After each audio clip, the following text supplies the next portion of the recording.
우리 옆 사람과 호산나 이렇게 한번 외치겠습니다. 호산나가 무슨 뜻인지 아시죠?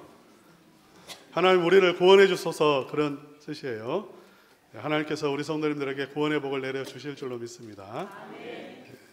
오늘 본문 말씀 한번 읽어보겠습니다. 23절 함께 읽을까요? 시작. 내가 너희에게 전한 것은 주께 받은 것이니 곧 주 예수께서 잡히시던 밤에 떡을 가지사. 지금 우리 예수님이 행한 일에 대해서, 우리 예수님이 전한 것에 지금 전하려고 하는 내용이 무엇인가를 말하고 있는데, 예수님이 잡히시던 밤에 있었던 그 일에 관하여 말씀을 하는 것입니다. 떡을 가지사 24절 읽겠습니다. 시작. 축사하시고 떼어 이르시되 이것은 너희를 위하는 내 몸이니 이것을 행하여 나를 기념하라. 우리 예수님이 잡히시던 밤은 죽으시기 직전이잖아요. 죽으시기 직전에 있었던 일이에요. 그러니까 예수님의 유언과 같은 하나의 그 의식이 있었고 또 말씀이 있었어요. 그래서 이 예수님의 유언, 예수님이 유언처럼 우리에게 남겨주신 것, 그건 중요할까요? 중요하지 않을까요? 중요해요. 지금 바울이 고린도 교회 성도들에게 전하려고 하는 바는 중요한 부분입니까? 중요하지 않는 부분입니까? 중요한 부분이에요. 중요한 것 가운데서도 더 정말 중요한 부분이죠. 왜? 예수님이 십자가에 죽으시기 전에 유언으로 남겨두신 말씀이고 의식이고 우리에게 하라고 하신 것이기 때문에 이건 너무나 중요한 거예요. 모세의 유언이 중요했습니까? 중요하지 않았습니까? 신앙생활에서 중요한 거죠. 여호수아의 유언은 중요했습니까? 중요하지 않습니까? 중요한 거예요. 마찬가지로 예수님의 이 유언이라면 우리 신앙생활에 있어서 이건 너무나 중요한 부분입니다. 근데 예수님이 잡히시기 전에 밤에 떡을 가지사 축사하시고 떼어 이렇게 제자들에게 주셨어요. 그 다음에 25절도 한번 읽어봅시다. 시작. 식후에 또한 그와 같이 잔을 가지시고 이르시되 이 잔은 내 피로 세운 새 언약이니 이것을 행하여 마실 때마다 나를 기념하라 하셨으니, 이렇게 떡을 나누신 다음에 예수님이 포도주 잔을 또 나누어 주셨어요. 이것만 보면 이상한 건 아닙니다. 지금 예수님이 잡히시기 전날은 어떤 날이죠? 유월절 전날입니다. 맞습니까? 틀립니까? 예. 이제 다음 날이 유월절이에요. 여러분, 지금 이 행사는 유월절과 너무나 이렇게 관련이 깊고 이스라엘 백성들은 다 행하는 의식들이에요. 유월절이 뭡니까? 예. 유월절이 언제 있었어요? 우리 성도님들, 제가 계속해서 BC 몇 년도 썼는데 1446년에 있었죠. 예수님이 이 세상에 오시기 전 1446년 전에 출애굽 사건이 있었다고요. 그런데 그 출애굽은 어떻게 해서 이루어졌습니까? 예, 한번 피 바른 그림 한번 보여주세요. 뭐죠? 어린 양이 죽었어요. 그리고 그 피를 어디에 발랐습니까? 대문 이렇게 인방 좌우 설주에 발랐어요. 기둥에 발랐습니다. 그날 밤에 하나님의 심판이 임했어요. 이집트 온 땅에. 유대인, 이집트인 아니면 다른 이방인들 가리지 않았습니다. 그런데 어린 양의 피가 칠해져 있는 집에는 들어갔어요? 들어가지 않았어요? 들어가지 않았습니다. 하나님이 약속한 거예요. 피를 보고 넘어간다는 것입니다. 어린 양의 피를 보고 구원을 얻는다는 것입니다. 할렐루야. 그 안에 똑똑하든지 모르든지 믿음이 있든지 없든지 그건 상관없어요. 하나님의 약속 믿고, 하나님의 약속을 믿고 피를 바른 집은 다 구원을 받았어요. 그리고 구원받은 데서 죽지 않는 데서 끝난 게 아니라 해방이 되었어요. 이스라엘 민족이 노예로 살다가 그날 새벽에 바로 구원의 문이 열렸습니다. 할렐루야. 예, 놀라운 은혜가 임한 거죠. 유월절은 뭐냐면 바로 이 출애굽 사건, 어린 양의 피, 그로 인한 구원, 그것을 기념하는 절기예요. 유대인들 모습 한번 보여주시겠습니까? 유대인들이 지금도 오늘날에도 유월절을 지킬까요? 지키지 않을까요? 지키고 있어요. 그들은 오늘날에도 그 과거에 BC 1446년에 있었던 출애굽을 지금도 기억하고 있어요. 왜? 하나님이 기념하라고 했기 때문에.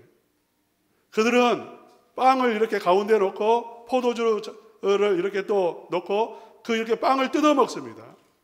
그리고 포도주 잔을 서로 나누어요.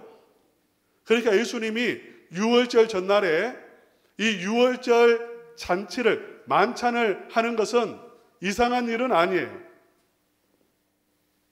그런데 예수님이 이제 뭐라고 말씀하셨냐면, 우리 다시 돌아가서 24절 한번 읽겠습니다. 시작. 축사하시고 떼어 이르시되 이것은 너희를 위하는 내 몸이니 이것을 행하여 나를 기념하라 하시고. 여기서 예수님의 유언은 뭐냐면 행하라는 것입니다. 이것을 행하라, 이게 주동사예요. 그러니까 제일로 24절 마지막 그 줄에 보면 이것을 행하여 나를 기념하라, 이게 기념하라가 주동사가 아니라, 사실은 기념하라는 이 단어는 동사가 아니라 명사입니다. 나를 기념하기 위해서 이것을 행하라, 그 말이에요. 그런데 떡을 이렇게 나누어 주시면서 뭐라고 말씀하셨냐면 이것은 내 몸이다, 이렇게 말씀하셨다는 겁니다. 이건 이제 예수님이 새로 말씀하신 거예요. 그 다음에 24절도, 이제 25절도 함께 읽겠습니다. 시작. 식후에 또한 그와 같이 잔을 가지시고 이르시되 이 잔은 내 피로 세운 새 언약이니 이것을 행하여 마실 때마다 나를 기념하라 하셨으니. 여기서도 이것을 행하여, 그러니까 예수님의 유언은 뭐냐면 이것을 행하는 것인데, 지금 이것은 성만찬입니다. 유월절 만찬이에요. 그런데 그 만찬의 피의 의미를, 그 잔의 의미를 예수님이 이제 말씀하시는 거예요. 그러니까 1446년, BC 1446년에 있었던 그 어린 양의 피의 의미가 무엇인가를 이제 예수님이 밝혀주시고 있는 거예요. 그 무엇이었냐면 예수님의 몸을 의미했고 예수님의 십자가에서 쏟으시는 피를 의미했다는 것입니다. 할렐루야. 예. 예수님의 어린 양의 그 모습 한번 보여주실래요? 유월절에 어린 양은 바로 무엇을 예표하는 것이었냐면 십자가에 달리시는 예수님을 예표하는 것이었다는 거죠.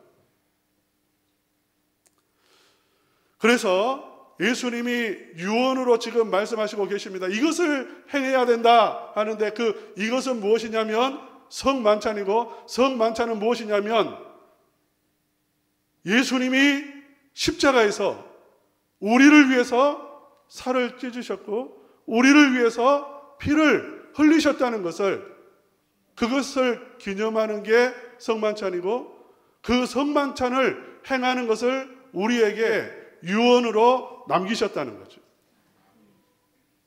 왜냐하면 이 성만찬, 예수님이 십자가에서 죽으셨다는 것, 우리를 위해 죽으셨다는 것을 기념하는 것, 기억하는 것, 곱씹는 것, 이것이 너무나 중요한 이유가 있어요.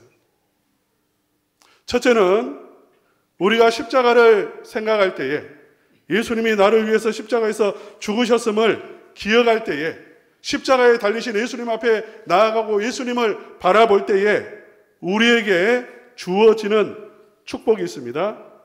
그것은 나에게 현재적인 사건이 된다는 것입니다. 무슨 말이냐면 예수님은 십자가에서 단번에 역사적으로 한 번 죽으셨어요. 2000년 전에 예수님은 단회적으로 한 번 죽으셨습니다. 그러나 그 신학적으로는 예수님의 이 죽으심은 단번에 과거의 죽음이지만 예수님의 이 죽으심의 효력은 영원한 거예요. 할렐루야. 이 은혜는 영원한 것입니다. 이 사죄의 은총은 영원한 거예요. 영원히 효력이 있는 거예요. 이 신학적인 의미예요. 신학적인 의미를 넘어서 우리 개인에게 영적인 의미가 있습니다. 그 무엇이냐면 내가 십자가에 달리신 예수님, 그 십자가에 달리신 예수 그리스도를 내가 묵상하고 기억하고 그분을 생각하고 내가 그분 앞에 나아갈 때에 십자가의 보혈의 능력이 현재적으로 나에게 적용된다는 것입니다. 할렐루야. 그 보혈이 우리의 심령 속에 흘러넘친다는 것이고요. 그 은혜가 나에게 현재적으로 주어진다는 거예요. 할렐루야. 믿습니까? 여러분이 그래서 은혜를 회복하고 구원의 기쁨을 회복하고 우리 성도님들이 정말 삶 속에서 하나님의 주시는 나라를 회복하려고 하면 다른 방법 없습니다. 십자가 앞에 나아가면 됩니다. 십자가를 바라보시면 됩니다. 십자가에 달리신 예수 그리스도를 내가 묵상하면 되는 것입니다. 할렐루야. 우리 성도님들 무엇을 묵상하세요? 지금 여러분의 생각을 지배하고 있는 게 무엇입니까?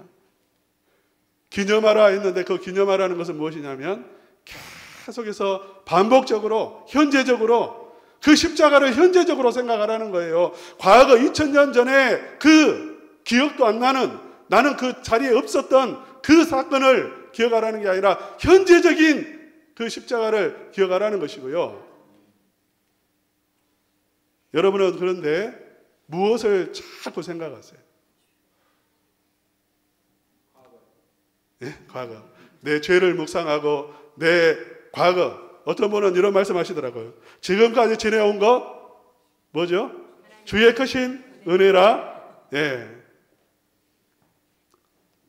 어떤 분은 이런 찬송 부르면 지금까지 지내온 것 후회밖에 없습니다. 뭐 이렇게 하시고, 예. 감사가 아니라 뭐 후회밖에 없다. 뭐 은혜가 아니라 이런 분이 계시는데요. 여러분, 우리 성도님들 염려, 근심, 걱정 묵상하지 마시고요. 어떤 다른 사람의 잘못, 다른 사람 묵상하지 마시고요. 예수 그리스도를 묵상하시기를 바랍니다. 십자가를 항상 기억하시기를 바랍니다. 예수님의 유언이란 말이에요. 예수님이 우리에게 너희들은 항상 이것을 행하라. 교회에서는 성찬을 의미하지만 개인이 무엇을 생각하라는 것이냐면 십자가에 달리신 예수님을 항상 기억하며 살라는 거예요. 그래야 할 때에 그 은혜는 현재적인 사건이 되어지고 은혜가 되어지고 내 삶을 회복시키시는 십자가의 능력이 나에게 주어지기 때문에 그러한 것입니다. 두 번째로 이것이 중요한 이유가 있어요. 유언으로 남기신 이유가 있습니다. 그게 무엇이냐면 교회의 공동체성과 정체성이 회복되어지기 때문에 그러합니다. 교회가 무엇이죠? 교회가 뭐예요? 이게 불분명하면 안 됩니다. 교회는 무엇입니까? 예수 그리스도가 주 되시고 예수 그리스도께서 그 보혈의 능력을 강같이 흘려보내고 계시는 곳, 그곳이 교회인 줄로 믿습니다. 예. 지금 내 옆에 앉아있는 성도님 한 사람 한 사람은 누구냐면 십자가에서 예수님이 자신의 피로 값주고 사신 백성들이에요. 할렐루야. 십자가에서 피 흘리신 예수님, 십자가를 지신 그 예수님을 내가 묵상할 때에 무엇이 이루어지냐면 공동체를 보는 눈이 열리게 되어집니다. 뿐만 아니라요, 여러분, 교회는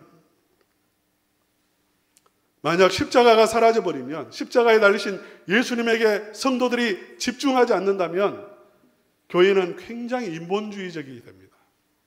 사람을 보게 되어집니다. 지금 이 말씀하는 이유가 무엇이냐면 고린도 교회가 이 성만찬 이야기하기 직전에 무슨 이야기 했냐면 교회가 서로 싸우고 있다는 것입니다. 너 잘났네, 내가 맞고 너는 틀렸고 너는 죄인이고 나는 의인이고 이런 소리 하고 있다는 것입니다. 왜 이런 일이 일어났을까요? 왜? 싸우는 교회의 특징이에요. 싸우는 교회는 예수님이 없어요. 예수님 앞에, 십자가에 달리신 예수님 앞에 서 있다면 싸울 수 없어요. 다 죄인인데요. 다 예수님의 피로 구원받았는데요. 모두가 다 예수님 앞에서 죄인임을 고백하고 있는데요. 어떻게 내 잘났다는 소리 할 수 있어요? 어떻게 네가 죄인이라는 그런 소리 할 수 있어요? 할 수 없어요. 그러니까 건강한 교회, 정말 부흥하는 교회라고 한다면 숫자 많은 교회 아닙니다. 숫자 많은 교회 아니에요. 10만 명 모인다고 그 교회 좋은 교회 아니에요.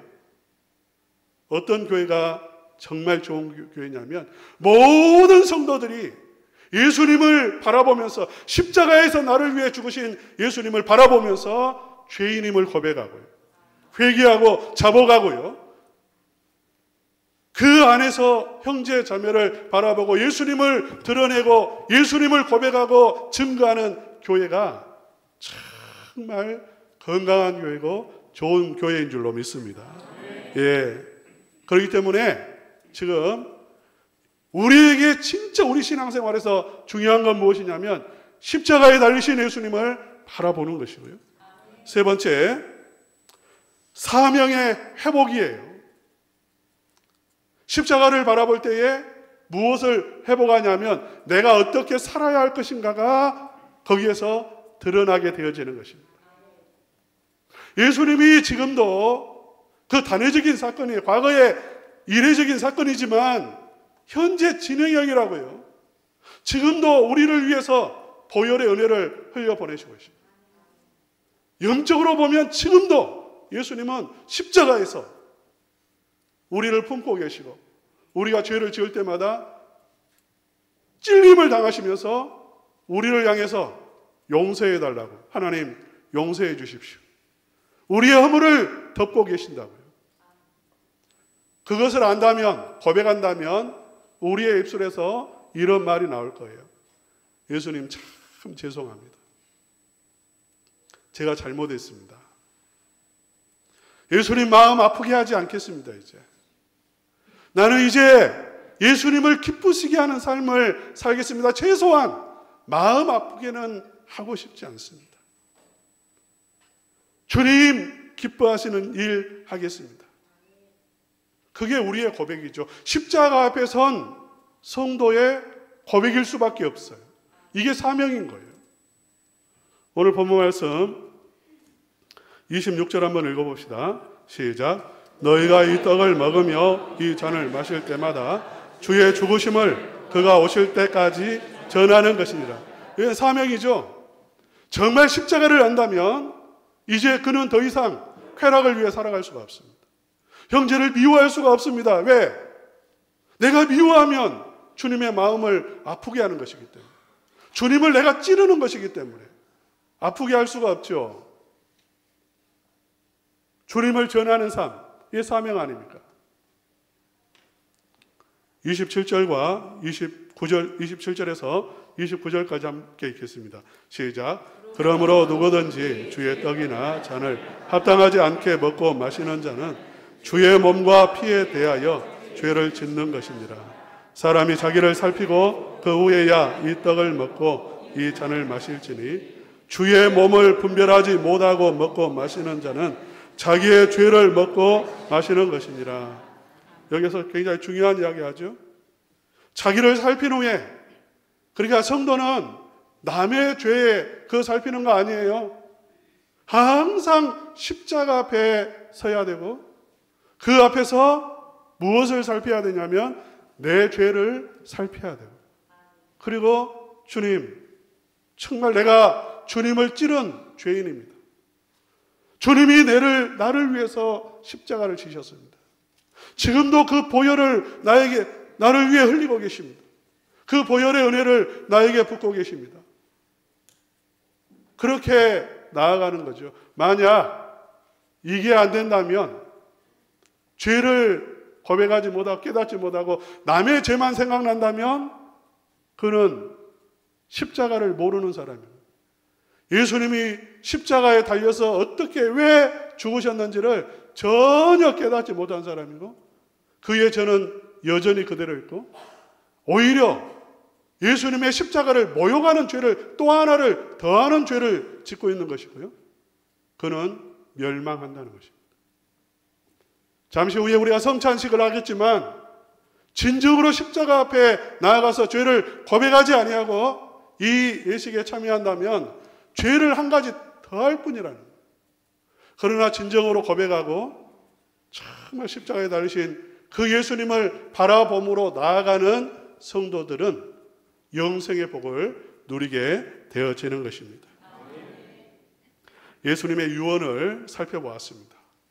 우리 성도님들 항상 성찬식 때 주일에만 한번 예수님을 묵상하는 게 아니라 여러분 매 순간에 예수님을 묵상하셔서 예수님의 그 십자가의 사건이 현재 진행형이 나에게 되어지고 그 강같이 흐르는 보혈의 능력을 날마다 힘입어서 충만한 은혜의 삶을 살아가시기를 주님의 이름으로 축원합니다.